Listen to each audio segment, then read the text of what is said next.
Si Jinggoy Estrada at si Joel Villanueva. Bakit daw nasangkot na naman ang kanilang pangalan at bakit daw sa hearing sa Congress ngayon ay talagang grabe. Grabe yung pasabog ni Bryce Hernandez na si Joel Villanueva, 600 million, si Jinggoy Estrada, binigyan ng pera nila. Pero dininay naman ito ni Alcantara. Pero bakit si Bryce sabi na totoo ito? Kaya ngayon kabibig, sumagot na si Joel Villanueva at saka si Jinggoy Estrada. May mga screenshots pa itong si Bryce Hernandez ha. Kasama yung isang engineer yata yung kabibig na sila yung nagpakita ng screenshots. Pero alam mo ba kabibig kung ano ang sabi ni Jinggoy Estrada? Hinamo ng lie detector test si Bryce Hernandez at mananagot si Bryce Hernandez pala. Ipakukulong ni Jinggoy at Joel Villanueva. So ito kabibig, ang kanilang statement na ewan ko mga kabibig kung ano ang inyong reaction hinggil dito kung nagsasabi silang katotohanan or hindi. Pero nako, eto na kabibig, makinig tayo mga kabibig kung ano nga ba ang statement ni Jinggoy at ni Joel Villanueva. Let's watch this. Lagot ka. Pero ngayon, Mr. President, kapag good ka, lagot ka. Kapag bad ka, lagot ka. Pero ngayon, Mr. President, kapag good ka, lagot ka sa mga sindikato. And baseless accusations made against me by Assistant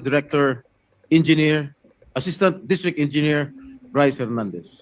Una sa lahat, wala akong tinanggap na anumang halaga mula sa mga flood control projects.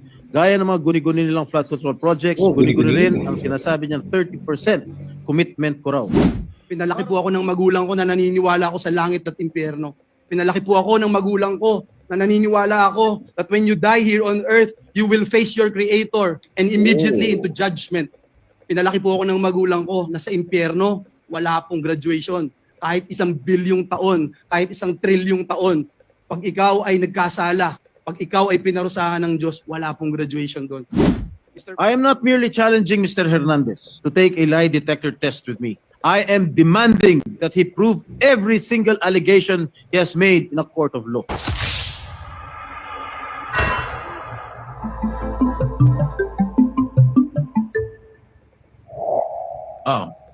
Senator Joel Villanueva is recognized. Thank you, Mr. President. I was supposed to give a personal and collective privilege, but then, Mr. President, just to not belabor the issue anymore because we have Senator Lacson who is set to deliver a privilege speech. May I just make a short manifestation, Mr. President, if I may? Yes, you may proceed. Yes, Mr. President, thank you. Mr. President, sabi po nung dating sikat na senador dito sa bulwagang ito, na itago natin sa pangalang Joker Arroyo, kapag bad ka, lagot ka. Pero ngayon, Mr. President, kapag good ka, lagot ka sa mga sindikato. Mr. President, ngayong araw pong ito, kaninang umaga, nagulat po ako nung meron pong kumaladkad sa pangalan natin tungkol po sa flood control project sa mahal nating lalawigang Bulacan. Uulitin ko at parang sirang plaka na po ako, Mr. President.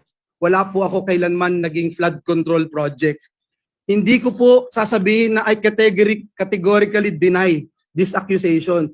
Dahil po may resibo po tayo. Meron po pwedeng i-verifika kung bakit ito nangyayari.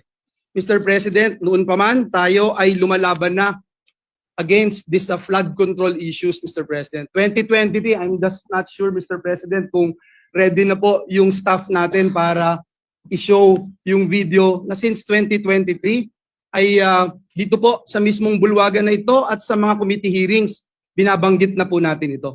Please. Kinausap ko nitong nakaraang Karina, ang lahat nagsasabi, mas worse. Yung dating hanggang bewang, lagpas tao na. Yung dating hindi binabaha, binabaha na. Hindi inaabot na bahay, binabaha na. So, I don't know how else to say this, Mr. Chairman. Yung 5,500 pala na programs, projects na natapos, na ipinagmalaki ng ating Pangulo noong SONA ay patsi-patsi lang. Hindi rin nakatulong, tingin ko, Mr. Chairman, hindi nakatulong kasi patsi-patsi nga po eh. Sana, ang hiling ko na lang po ay kahit na hindi po masisimulan next year, makita po natin talaga yung master plan para po meron ding confidence yung mga kababayan natin that it's really moving, Secretary. Kasi kung titingnan niyo po from last year tsaka this year, baka walang magsabing nag-improve talaga sa amin and I'm speaking from personal experience. Kinausap ko nitong Mr. President, noong pong time na yun, Mr. President, nagpunta po tayo sa Kalumpit kasama si Mayor Lem at si Governor Daniel Fernando. Binanggit po natin sa lahat ng news outlet na palpak talaga ang programa ng pamahalaan sa flood control. 2 years later, Mr. President, ang Pangulo ng Republika ng Pilipinas pumunta rin po doon sa the same town with the same mayor and with the same governor at sinabi rin po ng ating Pangulo, palpak nga ang flood control program ng pamahalaan. Mr. President, para po tayong sirang plaka, dito sa Senado paulit-ulit, 1.4 billion pesos ang budget ng gobyerno pero nasaan po itong flood control na ito? In the same year, Mr. President, kanina sa Kamara, sinasabi in the same year, may program daw po si Joel Villanueva. Wala pong ma-verify, wala pong ebidensya, wala pong resibo. Pero patuloy po itong tinatanong. Mr. President, sabi ng matatanda, kung sino yung lumalaban, siya yung gusto nilang tamaan ng mga sindikato. And if you can't convince them, confuse them. Binanggit din po yan ni Mayor Vico Soto. Mr. President, hinahanap pa ba natin ang mastermind? Dito rin po sa buluhagan na ito, Mr. President, unang nasabi yung binabanggit kahapon ni Senate President Escudero, a name that cannot be mentioned. Walang iba kung hindi si Dracula, na ginawang tagapagbantay ng Kamara doon po sa National Blood Bank natin. Ngayon, Mr. President, nasan po si Dracula? Kumaba daw po yung dugo. Bakit? Kulang na po ba ang supply ng dugo? Kaya sa iba na humahanap ng dugo si Dracula? Sino ba ang mastermind nito, Mr. President? Hindi po ba ganito rin po yung ginawa sa atin 2 years ago nung nilabanan natin yung People's Initiative na may mga script na pinababasa at basa, scripted lahat. Kahit walang ebidensya, i-contempt mo. Kahit walang ebidensya, ipako mo sa krus. Mr. President, hindi po tayo natatakot sa mga ganitong uri ng demolition job. Handa rin po tayong madungisan ang ating pangalan, mainsulto o batikusin kung ito naman po ang magliligtas sa ating mga kababayan at tuldok sa anlibaha. Mr. President, let me put this on record. Alam ko po kung bakit lumabas ang pangalan ko. Kahapon ho, Ginoong Pangulo, and Senator JV and Senator Chis would attest to this. May hawak po ako ng mga affidavits ng mga taga-DPWH sa Bulacan. Pinakita ko po sa kanila at sabi ko, i-bring up ko po doon sa committee ni Senator Marcoleta. Hindi ko po ito nagawa sapagkat alam naman natin, Mr. President and Majority Leader Migs, alam natin yung nangyari kahapon. So we were preparing, I didn't get the chance to attend the committee hearing. Pero ang sabi ko nga po kay SP Chis kahapon at kay Senator JV, this is way too low. Assistant District Engineer. Para namang, bakit naman pag-aaksayahan ko ito ng panahon? And then, ito nga po, lumabas bigla kahapon ang taong ito. And I'm not trying, Mr. President, na just to defend myself and hit this pawn, Mr. President. Kasi alam naman natin sinong may hawak dito. Kaya ang hiling ko po sa bulwagang ito, ang hiling ko rin sa ating Pangulo, alam ko na sincero po kayo, alam ko po na masakit po sa inyo itong nangyayari, pero klarong-klaro po sinong mastermind, Mr. President. Klarong-klaro po kung nasaan na si Dracula, kung bakit bumaba ang kanyang dugo, kasi hindi na ho malaman kung saan tatago yung bilyon-bilyon o trilyon-trilyon sa lapi. Hindi na alam kung saan, kaya bumaba po yung dugo. At mismo si Dracula sinasabi, hindi naman niya gagawin ito kung walang basbas ng amo niya. Sino ba ang amo niya, Mr. President? Sino ba ang naglagay sa kanya bilang tagapagbantay ng national budget? So yun lang po, Ginoong Pangulo, ang nais kong sabihin. Mr. President, binanggit po kahapon ng ating Senate President Chis Escudero yung mga pangalang hindi pwedeng banggitin noon. True. Pero ngayon, Mr. President, may ginagawa ang Diyos, buhay ang Diyos. Ito pong nangyayaring ito, alam po niya na ito'y maglilid sa katotohanan at ang katotohanan ang magpapalaya sa atin. Uulitin ko po, Mr. President, hindi lang po categorically denying yung binabatong putik sa atin at para dumihan ang ating pangalan. May resibo po tayo, madaling verifikahin, tayo po ay more than willing mag-undergo at sumali sa anumang investigasyon sapagkat wala po tayong tinatago. Ngunit ang hiling ko, Mr. President, atin pong alamin at siguruhin na may ebidensya yung ating mga sinasabing sangkot dito. At sa mga susunod na pagdinig, bibigay ko po lahat ng aking nalalaman. Wala din po akong sasantuhin gaya ng sinasabi ko noon pa. At Mr. President, I will never betray my principle. I will never, ever, Mr. President, destroy the name that was given to me by my parents, Mr. President, because it's priceless, Mr. President. The Bible says a good name should be chosen than great riches. Pinalaki po ako ng magulang ko na naniniwala ako sa langit at impyerno. Pinalaki po ako ng magulang ko na naniniwala ako that when you die here on earth, you will face your Creator and immediately into judgment. Pinalaki po ako ng magulang ko na sa impyerno, wala pong graduation. Kahit 1 bilyong taon, kahit 1 trilyong taon, pag ikaw ay nagkasala, pag ikaw ay pinarusahan ng Diyos, wala pong graduation doon. Mr. President, my duty has always been to serve our kababayans. Lalong-lalo na po ang mga kababayan kong Bulakenyo who suffer from flooding year after year. And that is where my focus remains, Mr. President. Finding real solutions, not engaging in black propaganda. Mr. President, I will not be distracted by lies. And instead, I affirm my commitment to the work that truly matters, serving our people with honesty and integrity. Maraming salamat po, Ginoong Pangulo. Yan, statement Majority Leader. ni Thank you very Joel much, Mr. Villanueva. President. Mr. President, also seeking the floor is our distinguished colleague from San Juan, Zambales, and the Republic of the Philippines, Northern Senator Jinggoy Estrada. Senator Jingo Estrada is recognized. Thank you, Mr. President. First of all, I would like to thank Senate President Pro Temp Senator Ping Lacson for allowing me to speak ahead of his privilege speech. Mr. President, I rise to repudiate the utterly false and baseless accusations made against me by Assistant District Engineer Bryce Hernandez. Una sa lahat, wala akong tinanggap na anumang halaga mula sa mga flood control projects. Gaya ng mga guni-guni nilang flood control projects, guni-guni rin ang sinasabi niyang 30% commitment ko raw. Para sa mga ordinaryo natin mga kababayan, ang mga binanggit ng mga proyekto ay nasa line items ng 2025 GAA or General Appropriations Act. Isang malaking kasinungalingan ang mga pinagsasabi niya para iugnay ang aking pangalan sa mga proyektong binanggit niya na nasa ilalim na ng 2025 GAA na sa isinagawang pandinig sa mababang kapulungan.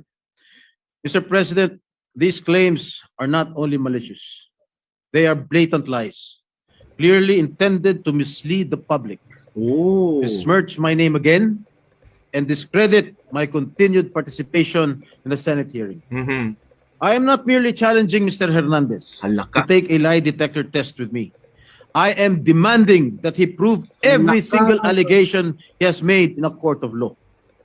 If he dares to stand by his claims, then he must back them up with solid, refutable evidence.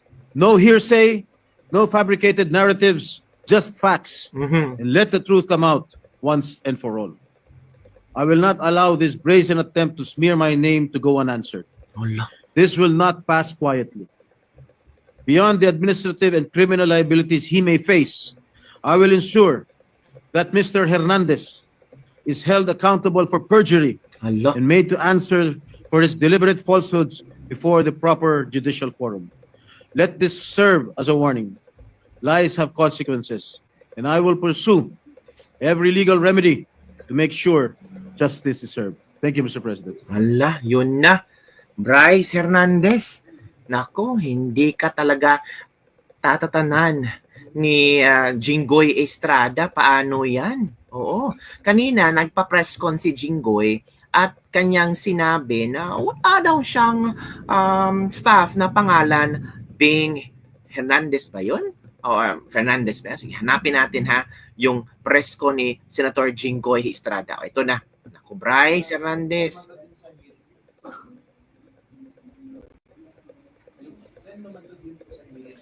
Okay. I do not have any staff named Beng Ramos since Beng I Ramos entered the pala. Senate. Okay? That's for sure. She's a staff of the Blue Ribbon Committee. Beng Ramos. Staff siya sa Blue Ribbon Committee. She was never my staff in my office.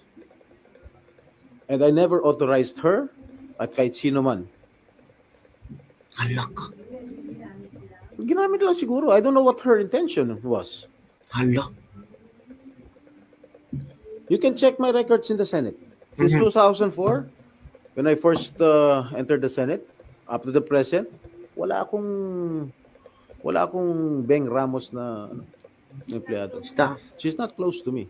Oh. Wait. Oh, I must admit, naging girlfriend siya ng isang staff ko. Oh. Naku Blue po. Ribbon. Yes. Oo. Gusto ko nga, i-recommend ako ng tanggalin siya rito eh. Hala ka. Bing Ramos, tanggalin.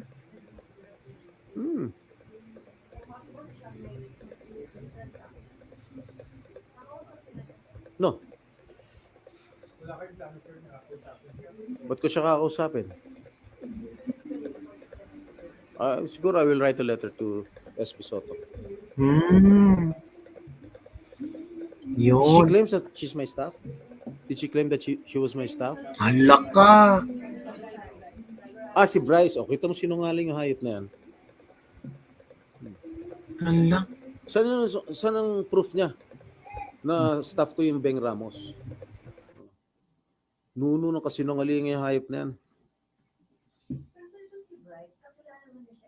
I never met that guy. Hindi ko kilala yan. I never met him. Si Henry Alcantara, according to him, he was the deputy engineer sa Manila under division chief, under division head during the time of my dad when he was mayor of Manila. At si Engineer Robert Bernardo, he was the city engineer of the city of Manila at that time. Well, no, he's not my acquaintance.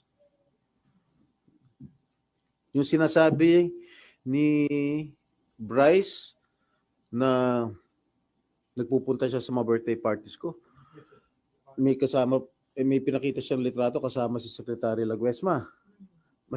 Lahat nung inibita ko ng birthday ko, mga 60th birthday ko, inibita ko lahat yung mga cabinet members. Not only si Secretary Laguesma. Siguro sumabit siya sa isang kaibigan. Yun pala. Sabit-sabit. So, picture.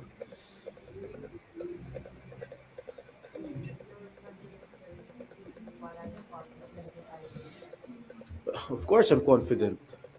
Napakasinungaling yan. Kita mo. Sa investigasyon lang kahapon sa Senado, lahat pointing at him, towards him. Nung in-interrogate ko siya tungkol sa mga talo niya sa casino, yung ID niya sa casino, dinideny niya. Lahat dinideny niya. Pero may record ang Blue Ribbon Committee. Tama kahapon. Deny siya. yung mga losses niya sa casino.